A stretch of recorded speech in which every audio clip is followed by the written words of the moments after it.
a Fluminense e Avaí. O Fluminense, eu falo que tem boas condições ainda de lutar pelo título, porque com 37 pontos contra 45 do Vasco, o Fluminense já tem 12 vitórias no campeonato, né? Os que estão à frente dele, o Vasco, o São Paulo e o Corinthians têm 13 pontos, o Botafogo também tem 13 vitórias e o Botafogo também tem 12 vitórias. E na teoria, é o time que vai jogar o adversário mais fácil, na teoria. Na rodada. Na rodada. Desses que estão ali entre os 6 primeiros. Joga em casa, pega o Avaí, que é o penúltimo colocado do campeonato, tem totais condições de subir para 40. Você vê o Botafogo joga com o Grêmio fora. Corinthians e São Paulo. O Vasco tem o Atlético, mas o Atlético Goianiense, pode ver que a série do Flamengo sem ganhar foi com o Atlético Goianiense. É um time que muito empatou com o São Paulo aqui no Morumbi. Enfim, é um time chato de você enfrentar o Atlético Goianiense. No Campeonato Brasileiro tem uma coisa que eu acho interessante, que é a questão de momento. O momento do Corinthians não é bom. O Corinthians vem no momento ruim. O momento do Flamengo não é bom, vem no momento ruim. E o momento do Fluminense era muito bom. O Fluminense, se não me engano, era o melhor time do retorno. Tinha ganhado todas as partidas. Acho que tem 12 pontos. Acho que ainda é o melhor. 4 seguidas, vitórias. E aí toma 3-0 do Bahia. Então, assim, acho que é o jogo... É que, assim, futebol, a gente fica aqui falando da teoria. A teoria é chegar lá, toma 1-0 do Avaí. Mas, assim, eu acho que é o jogo ideal para o Fluminense retomar o caminho. E a questão do Avaí já é o desespero mesmo, né? Embora com 22 pontos ele possa até sair da zona de rebaixamento nessa rodada, dependendo dos outros resultados. Mas a questão principal para o Avaí, assim como o América, além da pontuação, é que o Avaí tem só 5 Não, sair acho que não dá, não, Nori. Sair não dá porque ele vai a 25, né? O Bahia é o 16º, tem 27. Não sai. Ele deixa o Atlético Mineiro, isso. Né? Não, o Atlético Mineiro já ganhar, né?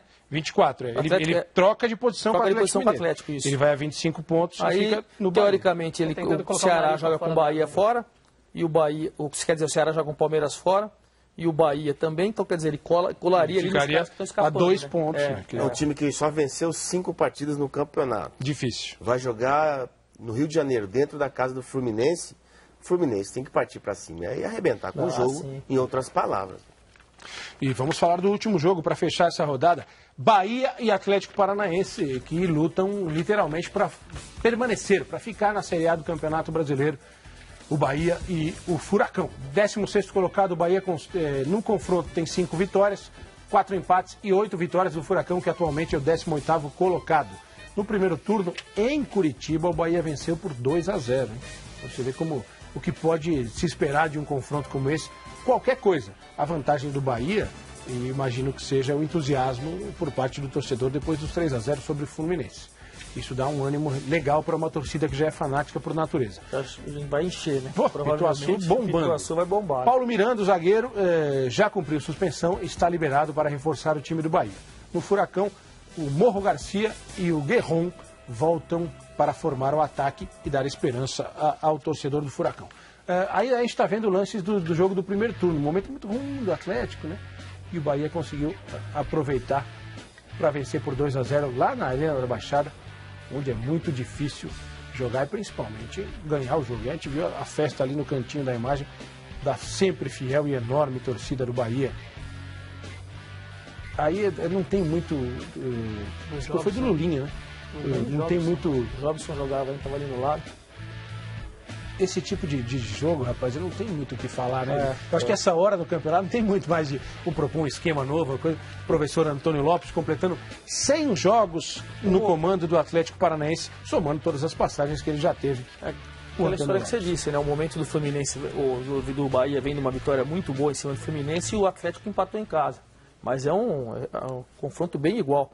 O Bahia tem aquela vantagem o seguinte, ele tem 4 pontos à frente do Atlético Paranaense. Quer dizer, ele pode abrir 7. Pode respirar bem, Aí, né? Ele respira e respira muito bem se ele vencer. Eu acho assim que se há uma pequena vantagem teórica do Bahia, é que apesar da campanha ser uma campanha que ainda é preocupante em termos de escapar, o Bahia tem muitos bons jogos no campeonato, né?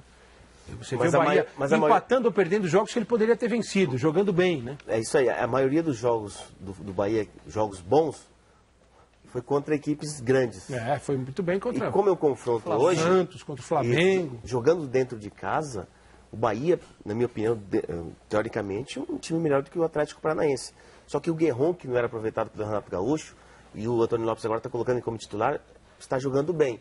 Só que acho que como time, em termos de compactação e equilíbrio, o Bahia é mais time. A necessidade do Atlético é maior, né? Esse que é o problema. O Atlético agora já não... Qualquer pontinho perdido pelo Atlético nessa situação tem um peso absurdo, né? Carlos Alberto Cereto, você que tem um peso na condução do programa, que nós temos 2 minutos ainda para falar sobre esses confrontos e a classificação do campeonato. O que eu pergunto a vocês é o seguinte: esse desenho que nós temos hoje na tabela, você pega aí um grupo, de 10 times que estão um pouco mais à frente, um grupo intermediário e a turma de baixo. Isso está definido? Esses times que estão brigando para não cair, eles vão brigar para não cair, só isso no campeonato? Por exemplo, você pode colocar do Ceará para baixo, essa turma vai lutar para ficar na primeira divisão. Aí você pega um bloco intermediário aí, de Cruzeiro, Grêmio, Figueirense, Santos, que não se sabe se eles vão conseguir dar uma arrancada e colar. E o próprio Atlético Goianiense. E dá para dizer que de Coritiba até o Vasco, todo mundo aí briga ou por Libertadores ou por título? Do Vasco ao Coritiba, acho que brigam por Libertadores. Pelo título, eu acredito São Paulo, Vasco, Corinthians e o Fluminense. Não acredito no Botafogo. O Botafogo está à frente do Fluminense, você acha que não chega? Não, sim, eu não acredito. E agora, por Libertadores, por Libertadores, acho que vai até o Curitiba. E para rebaixamento, para mim o América já foi, o Avaí também está indo, e aí a briga fica do Atlético Paranaense até ali o Ceará, o Cruzeiro, o Grêmio e tal. Mesmo com um jogo a menos, o Botafogo e 4 pontos a mais que o Fluminense? Não acredito. Assim, eu acho que o time do Botafogo é muito bom dentro de casa, mas tem uma excelente campanha, mas assim, não acho que é o time de chegada. Não vejo o Botafogo sendo um time de chegada, pelo menos eu entendo assim. Miller, acha que muda esse desenho aqui? Não, eu creio, Noriega, que os 7 primeiros colocados, os 7, brigam por título. E na minha opinião, do Grêmio, que tem 30 pontos para baixo, eles têm que se preocupar já com o rebaixamento, porque estão perto da zona de rebaixamento. E assim como uma vitória muda tudo, uma derrota também muda para baixo. E o Zé acha que pode acontecer uma arrancada fantástica aí de alguém, como já tivemos em outras edições do Campeonato Brasileiro? Eu acho que se o Inter embalar, se o Inter conseguir 2 vitórias seguidas aí, ele tem uma pontuação, ele tem 2 adversários com 1 ponto só acima dele aqui. Eu acho que se o Inter conseguir uma boa sequência, 2, 3 vitórias, é o time que tem elenco. Eu acho que é um time que ainda pode surpreender nesses 3, 4 lá de cima. E aqui para baixo, olhando, você olha o Cruzeiro tem 2 pontos a mais que o Ceará e o Bahia, que são os primeiros fora ali. O Cruzeiro parece um intruso aqui nessa área de rebaixamento, mas é aquilo que a gente falou, é um time que se desmontou no decorrer do campeonato.